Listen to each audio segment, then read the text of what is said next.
component for any cell culture work is the filtration unit.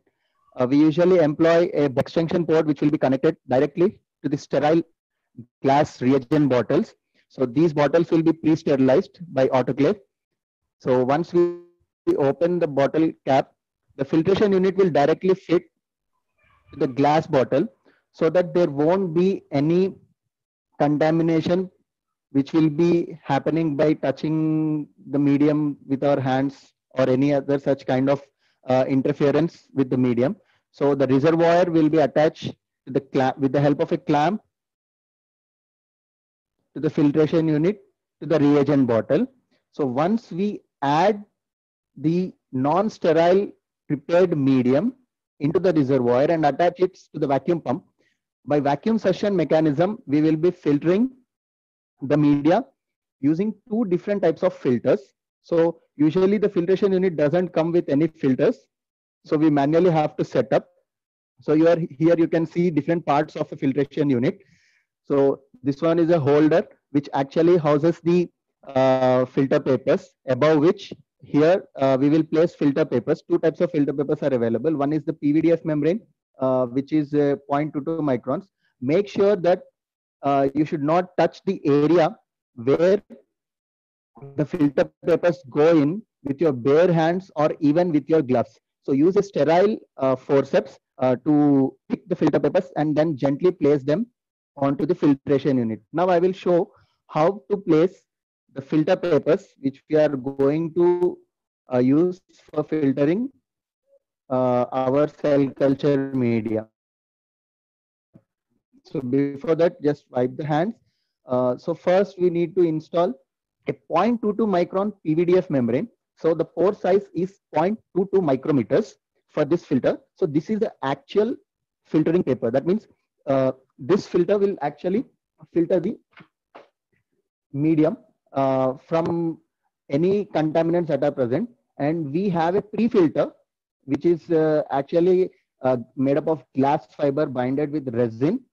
So this one has a pore size of 0.45 microns. So any larger particles will be first filtered by the pre-filter, and then the medium which is devoid of any particulate matter will pass through the 0.22 micron filter, and the resultant is a completely sterile cell culture medium that we are going to use for our our research purpose.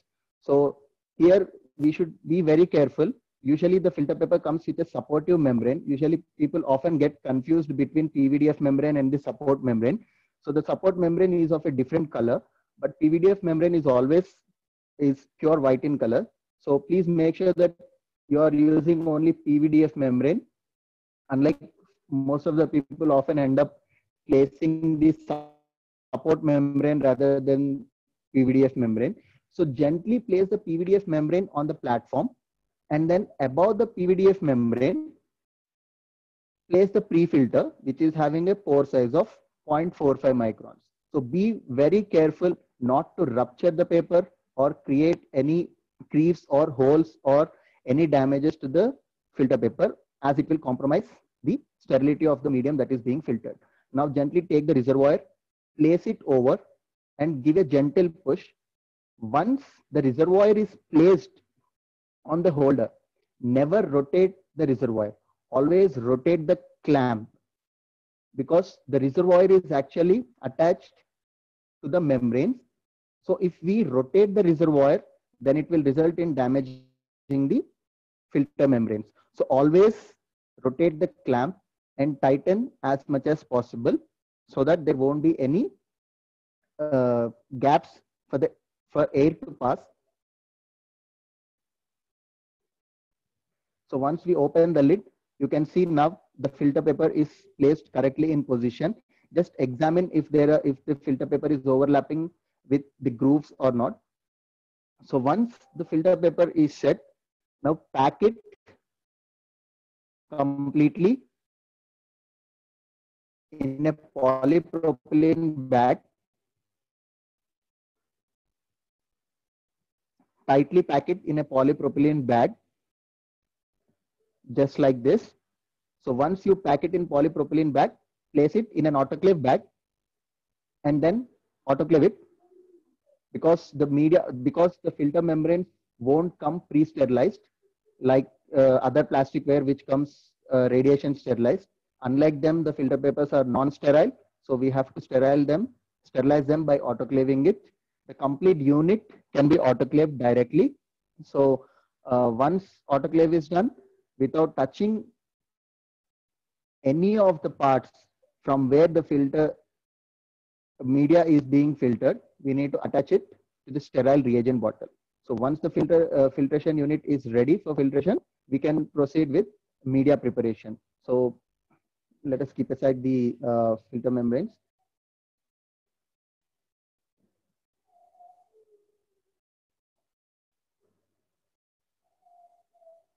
So always make sure while handling, it is necessary to wipe your hands as much as possible. Whenever you touch any surface which is other than the surface which is present inside the laminar airflow, immediately you need to wipe your hands with either 90% ethanol or surgical spirit to avoid any contaminants or any unnecessary bacteria entering into the laminar airflow chamber through our hands or through our gloves. So let us coming to the next part, prerequisites for media preparation and what are the different types of media that are available, which we often use in cell culture. And then what are the different types of ingredients that we need to add into the medium other than the media components, and how to prepare the media in aseptic conditions and be assured that the media that is prepared is 100% sterile without any contamination. So as you can see, I have already placed milky water, certain plasticware that is already needed for media preparation, serological pipettes, syringe filters, reagent bottles, and the filtration unit which is already autoclaved inside the laminar airflow chamber, and I have turned on the UV for 20 minutes. This will make sure that while bringing the milky water, the reagent bottles, and other plasticware into the laminar airflow, if there are any contaminants that have been settled on the surfaces, will be sterilized by UV light. So now, while operating laminar airflow chamber, actually we are not supposed to open the door completely. So the door should never be opened completely. You should open the door only to a level where your hands can freely move inside. But for demonstration purpose, I will be keeping the door completely open. So please keep in mind that the door should never be opened completely. So the level of the door should not cross your shoulder level, because while you breathe, your breathing may result in passing on bacteria into the laminar airflow chamber. So this is only for demonstration purpose that I am keeping the door completely open so that it will be clearly visible for you people. So it is always halfway through where you can freely move in your hands and freely access all the plasticware and pipettes inside the laminar airflow. So here we have a pre-autoclaved filtration unit. I have taken sterile milky water. So usually people, they collect here. One thing we have to remember, when you're working with cell culture, even though you have collected milky water, which is a type 1 ultra pure water, it is necessary that you have to autoclave it. So once autoclave is done, the temperature of the water should be brought down to 20 to 25 degrees, which is optimum for preparing medium. Here I have a pre-autoclaved reagent bottles, which are of 250 ml capacity. The most important thing why I am using 4 bottles is, once we prepare medium, we usually prepare a quantity of 1 liter. But the thing is, we are not going to use the complete 1 liter medium in a single day. So a medium that is prepared can be used up to 30 days. So it is better that we prepare aliquots of the medium initially. While preparing the medium itself, it is better to make aliquots, so that once the aliquots are made, you can store all the 4 aliquots separately so that it won't compromise the sterility of the medium that is present. Here we have syringe filters usually used to filter 10x PBS, which comes. And if we want to add any additional milliQ water, then we need to filter the milliQ water through 0.45 microns syringe filter, and then with a 0.22 micron syringe filter. So this will make sure that the additional milliQ water which you are going to add into the medium components, if the volume is not up to the mark, like if we want to make up the medium to 1 liter, then additional any components that you are adding should be passed through syringe filters. So we have a 20 ml Dispovan single-use syringe, which we will be attaching to the syringe filters, and we also have a 10 ml. So based on what volume you want, you can either go for a 20 ml syringe or a 10 ml syringe. So all these things can be kept inside laminar airflow, and UV can be turned on. So we have, I have taken a few serological pipettes, 25 ml and 10 ml, which I'm going to use. We have 5 ml and 2 ml serological pipettes for adding antibiotics. So tissue paper is also sterilized under UV. So only we need to use only tissue paper which is free of fibers. Few tissue papers when we tear the tissue paper, it will release fibrous particles. So we need to use soft tissues which will not produce any fibers when we tear. Here is a electronic SteriPipette XL, which we are going to use to operate with serological pipettes. So we have to attach the serological pipettes to the SteriPipette. We have a suction and release function, which is electronically operated. This SteriPipette XL is always present inside the laminar airflow, and we should be very careful while operating SteriPipette, because the SteriPipettes are usually non-autoclavable, and while the suction process, if we take in the liquid into the SteriPipette, it will result in damaging the filter membrane that is present inside the SteriPipette XL. So be very careful while operating SteriPipette XL. Do not suck in the liquid completely into the SteriPipette. So it is so to avoid such kind of incidents from happening, we usually use higher volume serological pipette. So like if I want to pipette out 10 ml or 20 ml, then I will be using a 25 ml serological pipette. If I want to pipette out 5 ml or 8 ml, then pipette out 2 ml, then I will be using a 5 ml serological pipette. And here we have a dedicated pipettes which I have already mentioned in the right side corner. There is a reason why we need to place the pipettes to the right side for right-handers. If you are a right-hander, that preferably you need to place the pipettes to the right side, so it will be easily accessible with all the components that are present. So it won't interfere while discarding or while changing the pipette or while taking the tips, attaching the tips to the pipette. So it is very convenient. So next, once you have placed everything that is required, for preparation of media, I mean the glassware and the plasticware, turn on the UV for 20 minutes and everything gets sterilized, and then gently open the door. Then you turn on the exhaust fan. Never turn on the exhaust fan when the glass door is completely closed, because due to the force of air from the inside, that may result in breakage of the tempered glass that is present in the door. So to prevent breakage of glass, never open the door, never turn on the fan until the door is lifted like about 2 inches. Once you have that gap, then you turn on the fan and then you can proceed with your work.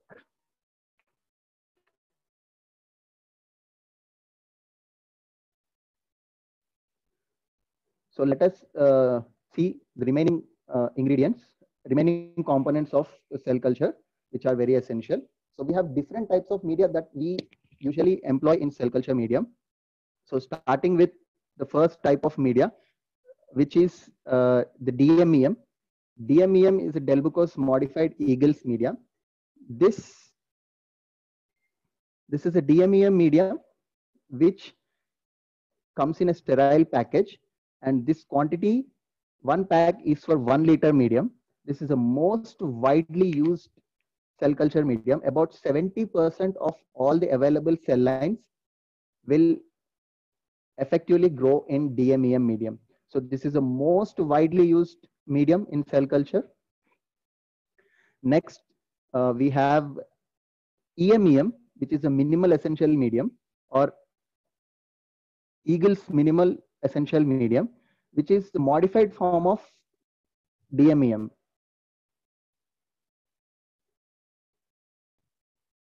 So there is a difference between DMEM and EMEM. EMEM has Earl salts and is devoid of pyridoxine chloride. So once we add pyridoxine fluoride, it is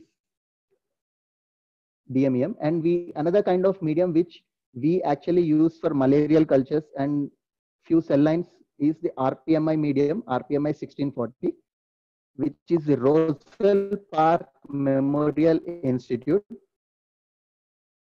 The Roswell Park Memorial Institute have designed this formula. So certain type of cells such as HEP2 cells, which is a liver carcinoma cells, effectively grow in RPMI medium, and all the blood cultures, RBCs, and malarial cultures are maintained in RPMI medium. So these are the three most widely used cell culture medium.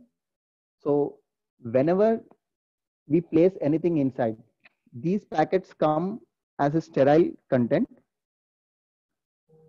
We have FBS, which is a fetal bovine serum. This is a serum component of the medium, which will provide all the growth factors that are necessary, that are required by the cell lines. So a medium is called as complete medium only after adding serum component, which is the fetal bovine serum or the fetal calf serum. Once we remove FBS component from the medium is having only glucose in it. So it is called as incomplete medium and is often used for synchronization purpose.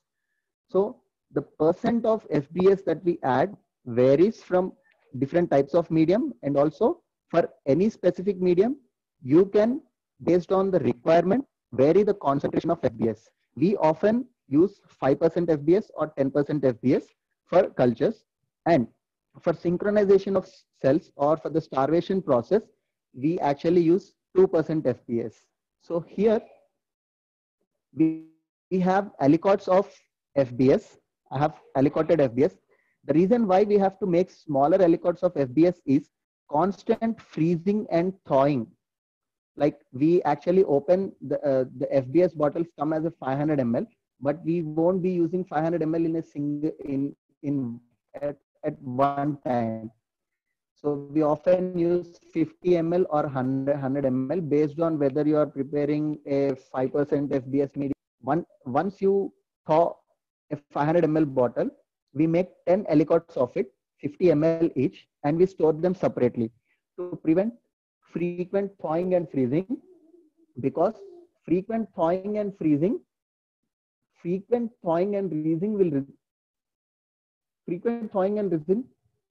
hello okay frequent thawing and freezing will result in precipitation of growth factors and protein components that are present in FBS, and those precipitates will be clearly visible to the naked eye. So to prevent the formation of precipitates, to avoid continuous frequent thawing and freezing of FBS, we prepare aliquots initially, so that if we need 50 ml, we will take one aliquot and then we use it, and then we discard the falcon tube, thereby preventing the formation of precipitates and maintaining the quality of FBS. The next important component that we add into our DMEM or any other cell culture medium is the antibiotic. We have different types of antibiotics available. One is the only antibiotic, and the other one is antibiotic antimycotic.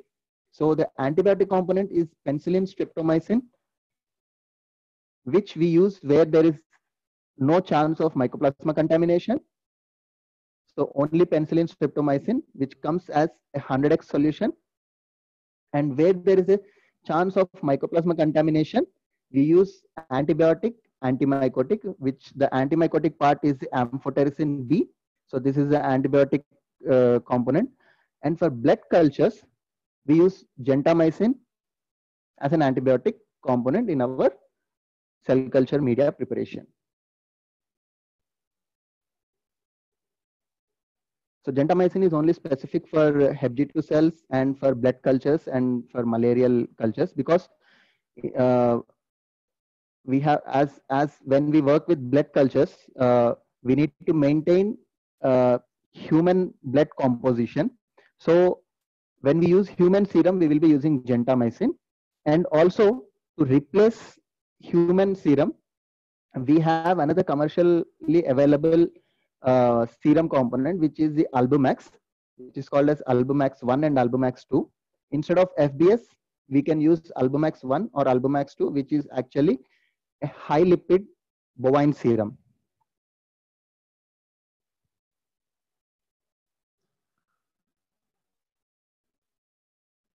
So next is the sodium pyruvate, which comes as 100 millimolar concentration, which is again 100x.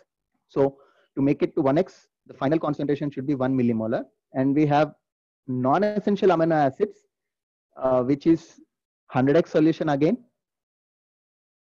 So the concentration of these non-essential amino acids and sodium pyruvate is 100 times in that liquid.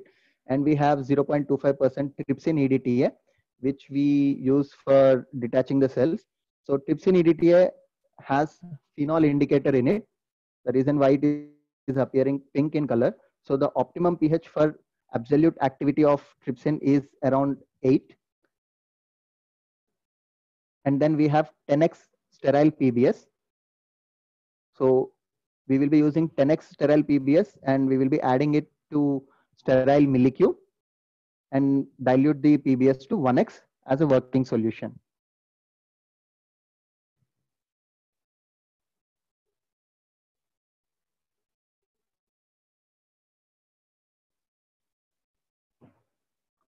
So all these components are actually present inside the refrigerator. So before we start our work, as a prerequisite, we need to place all these components in water bath at 37 degrees. So as I have said, the water bath is the primary source of contamination. Once you remove all the components which are warmed to 37 degrees, bring them out, and then sterilize them using surgical spirit or 90% ethanol. So any kind of contamination that happens from water can be prevented. So it's not like wiping them with a surgical spirit. You need to spray surgical spirit around the bottle and then wipe it.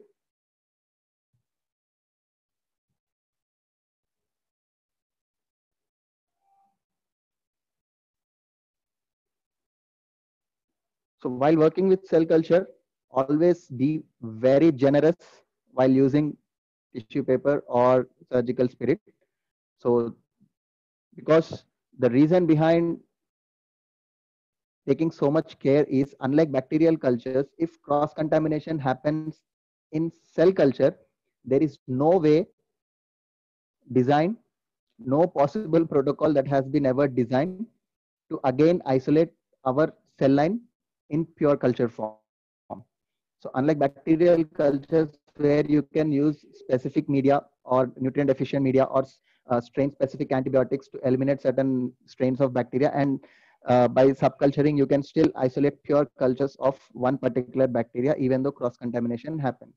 But in cell culture, until and unless you run a PCR, we won't even know that there is a cross contamination of one or two cell lines in the plate which we are using for our work. So always be very careful to prevent any cross contamination while handling multiple cell lines or any bacterial contamination that happens by improper handling of any equipment or any media component. So always make sure that the workplace is sterile and frequently wipe it as many times as possible during our work. So for demonstration purpose, I will be using DMEM, and because I have a pre-autoclaved filtration unit which is ready to be used.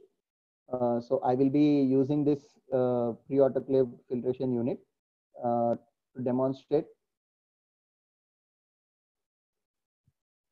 preparation of DMEM medium, and I will directly filter the medium into these sterile reagent bottles. So whenever you handle a filtration unit, always be careful. Do not touch the areas from where the media is being filtered.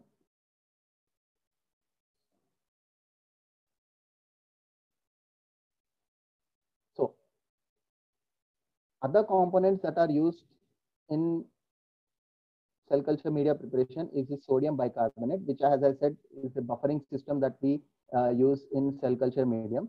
So whenever we purchase sodium bicarbonate for cell culture facility, it is necessary to see the label whether the reagent that we have purchased is suitable for cell culture or not. So we have different grades of sodium bicarbonate that are available. So whatever that any component or any salt or any material that we use for cell culture should be labeled suitable for cell culture or suitable for plant cell culture or suitable for insect cell culture. So we have different grades available. Like here you can see sodium bicarbonate. This one is suitable for cell culture. So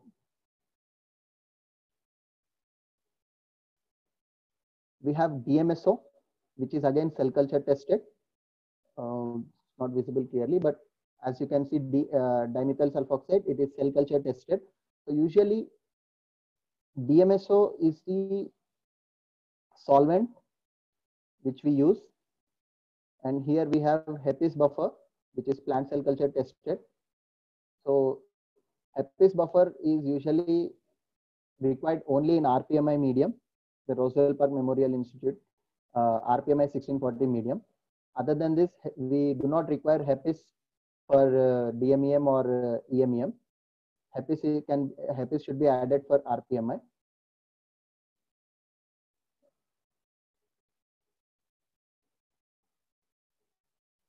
So usually we have variants that are commercially available even in RPMI medium, which come along with HEPIS, but the one which we purchased, it doesn't include HEPIS in it. So we have to separately add HEPIS buffer, which will come to a final concentration of 25 millimolar.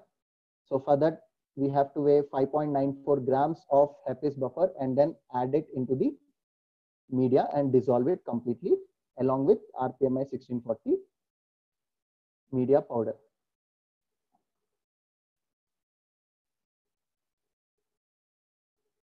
So once we have all the components ready, everything should be in place.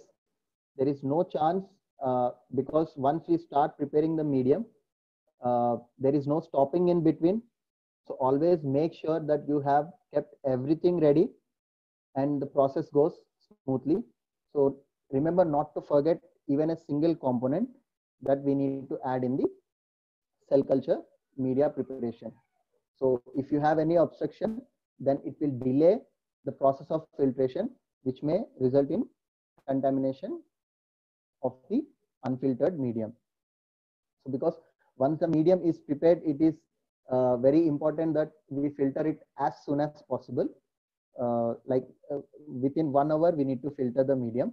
So there is no possible way that the unfiltered medium can be stored.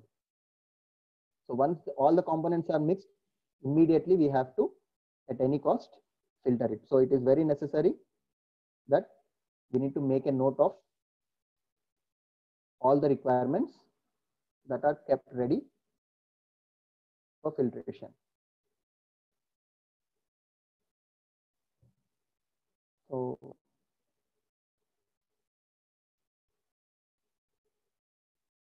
here I have, because we will be preparing all the media components will come as a standard for 1 liter media preparation. So as we will be preparing 1 liter media and we will be adding all the liquid components in it, most of the components are in liquid form. It is necessary that we take reduced lesser volume of millicube water. If we have to prepare at 10% FBS, so 100 ml of FBS will be the liquid portion, and we have 3 components which are 100x solution. So 30 ml will be the other 3 components. Here I have sodium bicarbonate already weighed. So 1.7 grams of sodium bicarbonate. Actually, the actual amount of sodium bicarbonate that we have to add is 3.7 grams for 1 liter of DMEM medium. But here we will be adding only 1.7 grams of sodium bicarbonate. This reduced amount of sodium bicarbonate is because we will be using only 5% CO2 incubator. 3.7 grams of sodium bicarbonate is for use in 10% CO2 incubators. That means those CO2 incubators which maintain a 10% carbon dioxide concentration in the air will be using 3.7 grams of sodium bicarbonate. But in our lab, we are using only 5% carbon dioxide incubators.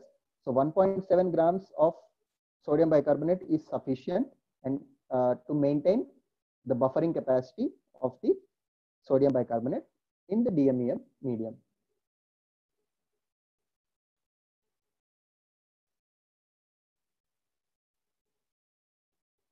So now I will be showing you how to add the DMEM powder and how to add all the components into water, and then we will start with the filtration process. So these are the prerequisites that you need to keep in mind. One is a sterile filtration unit, the DMEM powder, sterile millicube water, sodium pyruvate, non-essential amino acids, antibiotic, antimycotic. The vacuum pump should Vamshi, speed up the process, because several things are there. Okay, sir. Okay. So I have set up the vacuum pump already. The pipe of the vacuum filter is already sterilized using surgical spirit. So let's begin with media preparation. So once we start media preparation, wipe the surface of the packet with surgical spirit before we cut open it, and take 800 ml of sterile millicube water.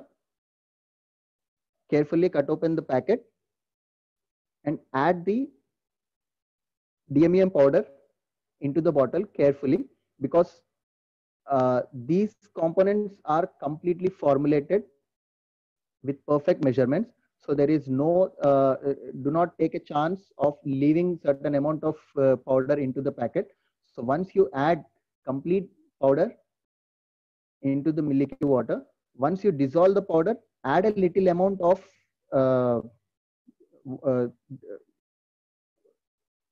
prepared DMEM water into the packet, and then rinse it, and then transfer it back to the bottle.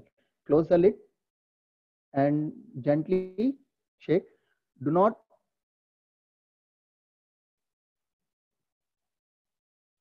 vigorously shake the bottle, because that may result in formation of foam, and sometimes the bottles tend to leak.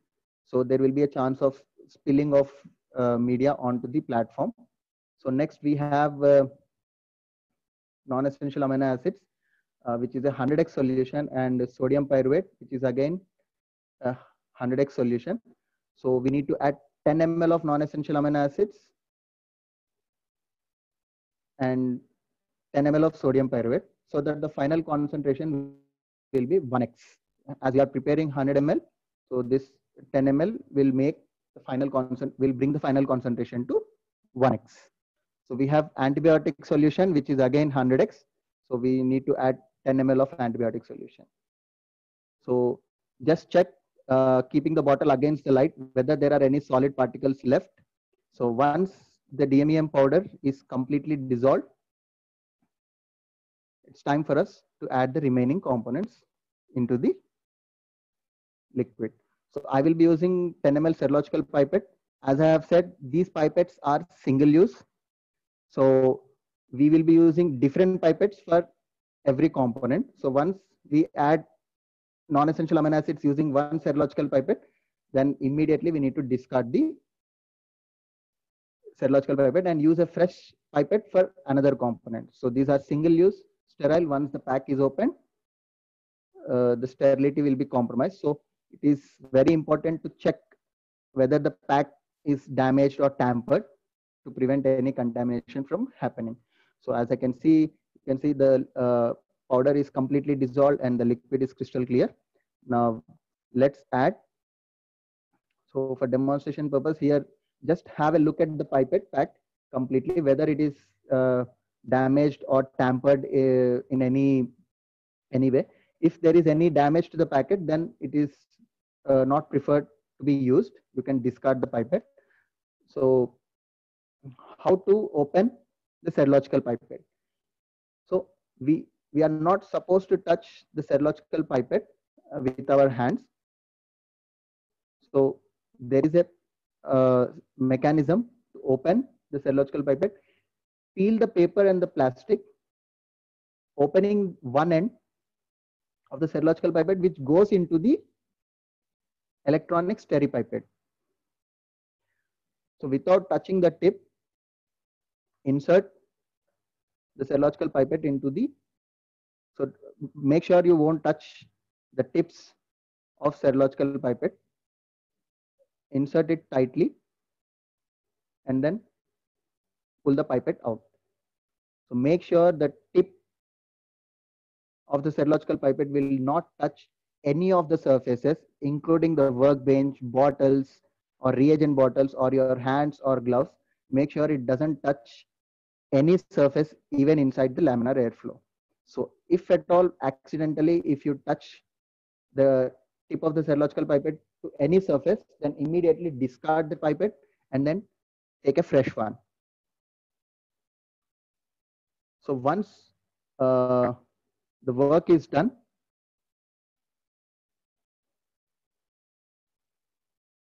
while handling serological pipette, it is very necessary to practice opening the lid with one hand, because people often tend to use two hands to open the lid, forgetting there is liquid inside the pipette. While doing so, there is a chance that the liquid will enter into the steripipette XL and will damage the filter membrane and the electronic circuits inside the steripipette. So it is we need to practice to open the lid using single hand instead of two hands. So now let me show you. So we will take a 10 ml pipette and then open the lid.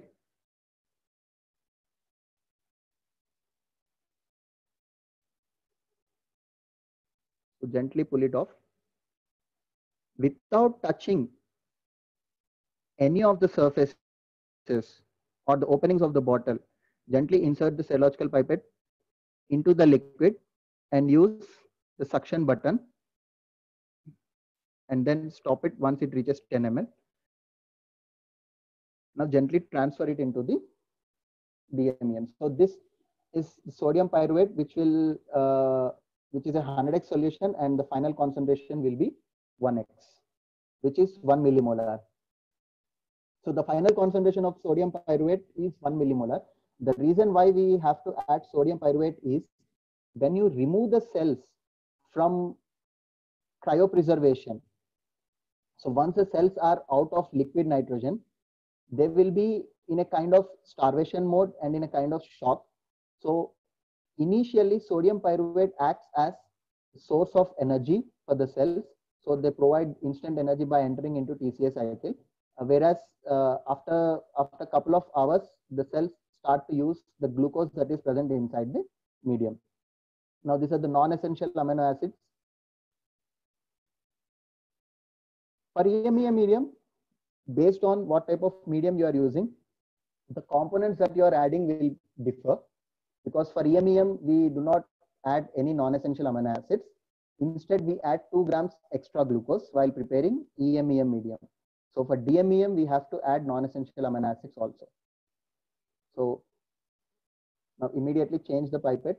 As you can see, after adding non-essential amino acids, there is a change in the pH, because non-essential amino acids have shifted the pH of the medium to acidic.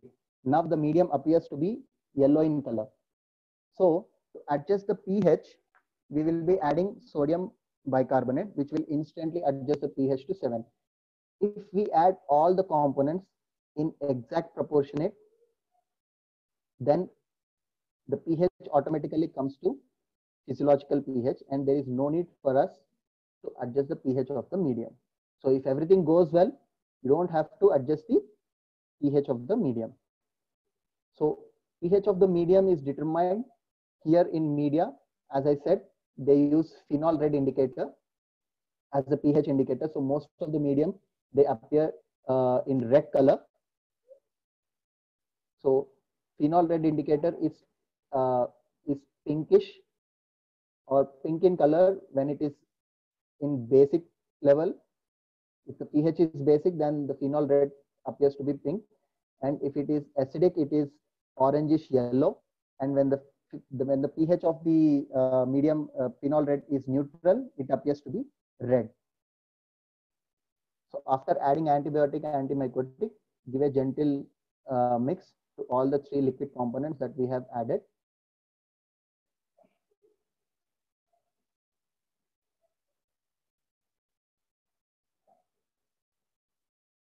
So now please observe carefully.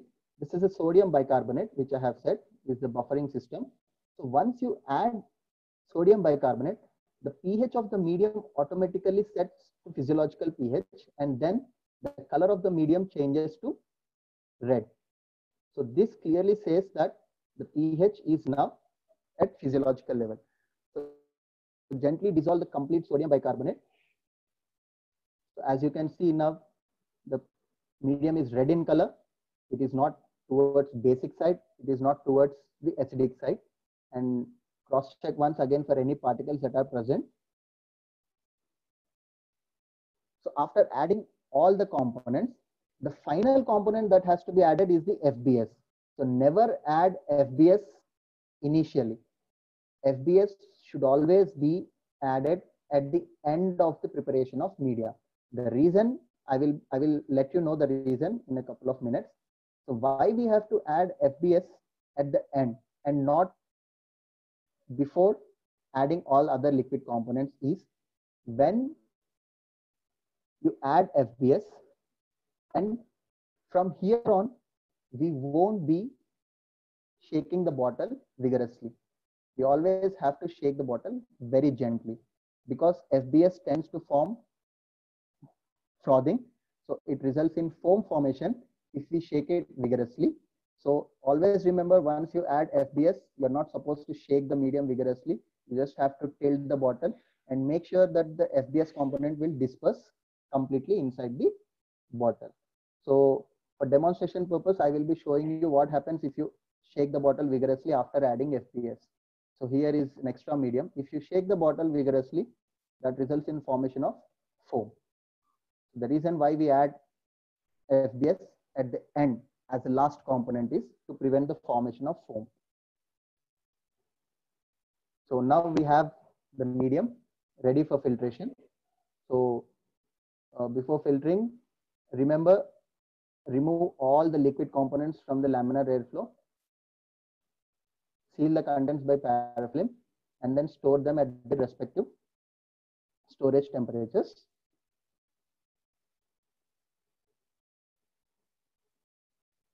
Now, wipe the surface area.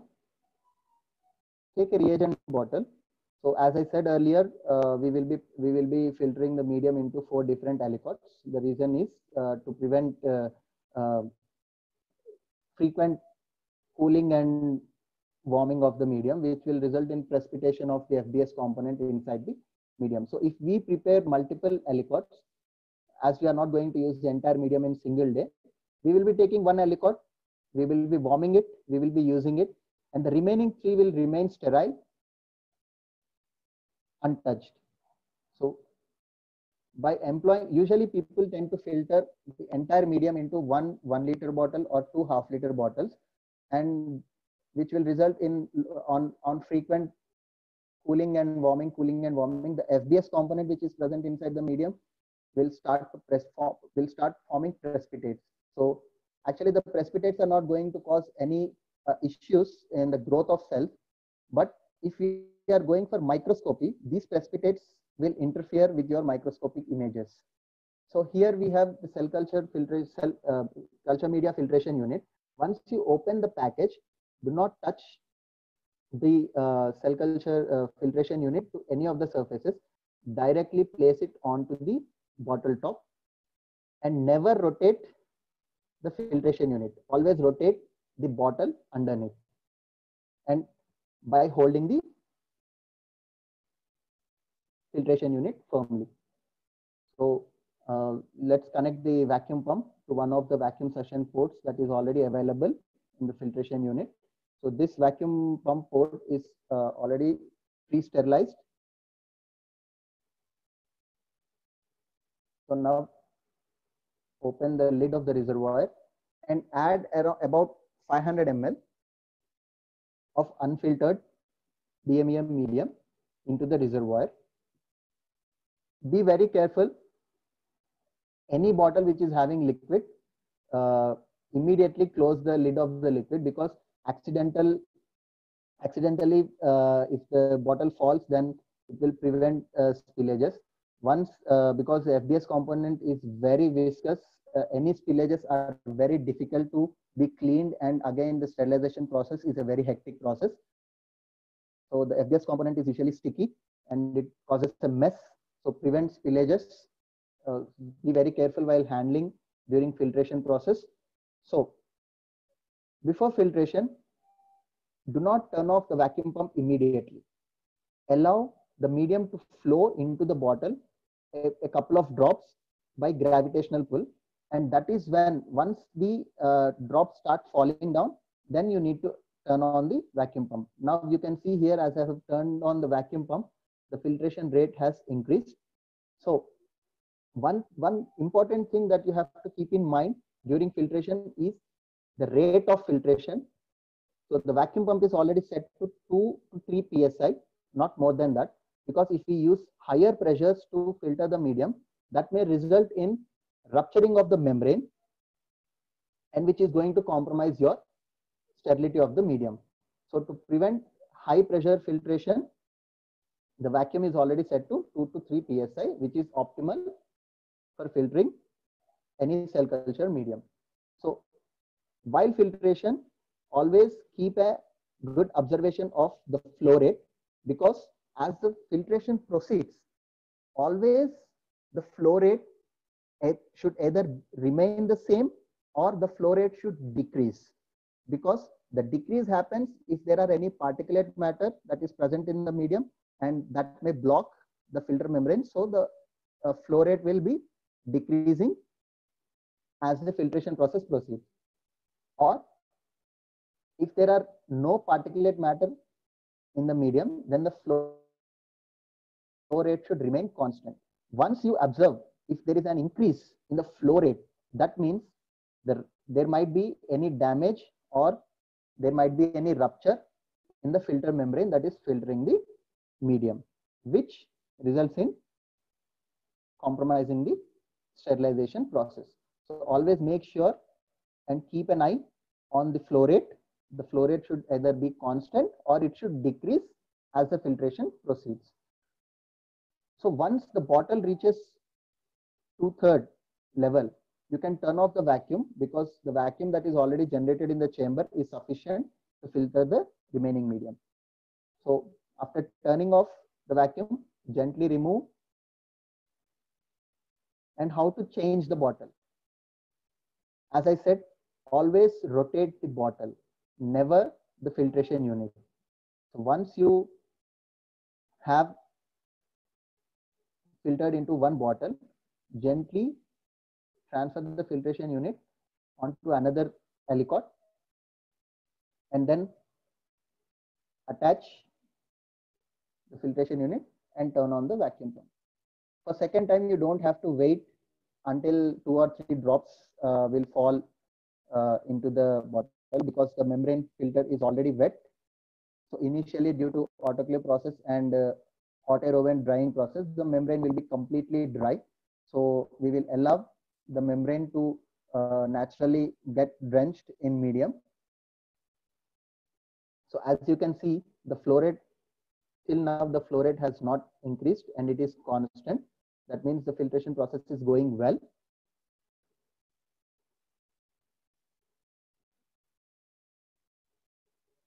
So once the filtration is done, seal the bottles with sterile parafilm and then keep them aside. Label the date and the type of media and the amount of FPS that is present clearly, because usually we will be using two to three types of different media, and within each media we will be varying the concentration of FPS. So when you store them in refrigerator, you should be able to make out which is which and how much percent of FBS is present in that particular medium. So always label it. And once the media filtration is done, here you can see still the storage flow rate is constant. It has not increased and it has not decreased. That means there are no much solid particles that are present in our media. So the filtration process is going well.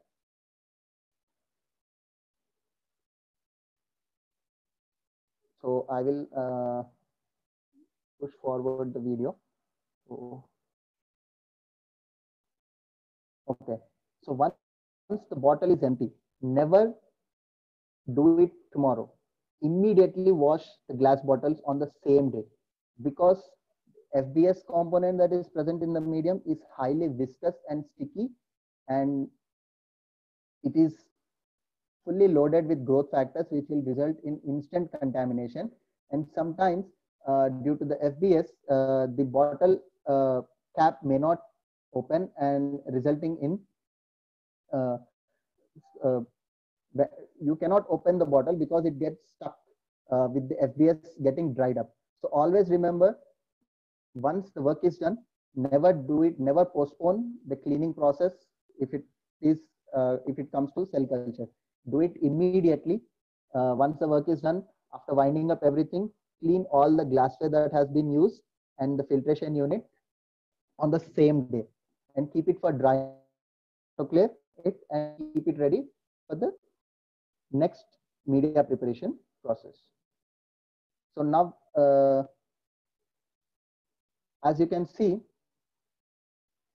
the last bottle, the filtration rate has reduced. That means the capacity of the filter membrane has come to an end, and the membrane is now filled with all the solid particles and all the contaminants that were initially present in the medium. So the filtration process has slowed down. That means the membrane has not ruptured and the sterility has not compromised, and what we have prepared is absolutely sterile. So once the process is done, remove, keep the filtration unit aside,